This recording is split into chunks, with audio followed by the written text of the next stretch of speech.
अंतर्मनाचा वेध घेणारे news channel star city one. राज्यातील आणि देशातील राजकीय घडामोडी पाहण्यासाठी आणि इतरही बातम्या पाहण्यासाठी सबस्क्राइब करा स्टार सिटी वन।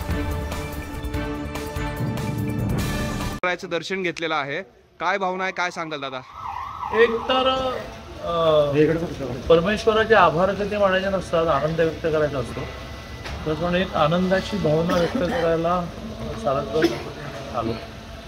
भरभरून यश तुम्ही आम्हाला दिलं, छप्पर फाडके म्हणतात, छप्पर फाडके दिलं। दादा, तुम्ही लाखांच्या मताधिक्याने त्याच्या अधिक आलात निवडून, तुम्ही कोणत्या मंत्रिपदासाठी इच्छुक असणार आहात किंवा काही इच्छा बोलून दाखवलीत का वरिष्ठांकडे? आयुष्यात मी कधी इच्छा व्यक्त करत नाही। मी असं वाटतं की संघटनेला 10,000 डोळे आणि 20,000 कान असतात, ते बरोबर मेरिटवर निर्णय करतात। पण त्या वेळेला जो संघटनेने निर्णय केला तो मान्य केला आणि त्याचं सोनं गेलं।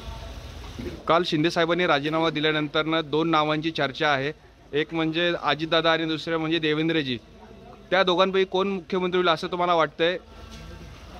नाही, असं आहे की अजितदादांनी तर स्वतःहून म्हटलं की देवेंद्रजी व्हावेत, त्याचा विषय बोलत नाही। आणि आपण सगळ्यांची भावना की 137 135 प्लस 5 137 आमदार असल्यामुळे आणि देवेंद्रजीला ज्या प्रकारे 19ला काही कारण नसताना पायउतार व्हावा लागला, तर त्यांनी व्हावं अशी यांची अपेक्षाही आहे। आणि मग परमेश्वर हा अंतिम असतो, त्यामुळे त्याची प्रार्थना करायची असते। दरवेळेला कळतो असं नाही, प्रार्थना करायची असते, तशी प्रार्थना करायला। आणि प्रार्थनेत एक प्रतीक असतं पूजा नावाचं, ती चालू आहे। पण आज किती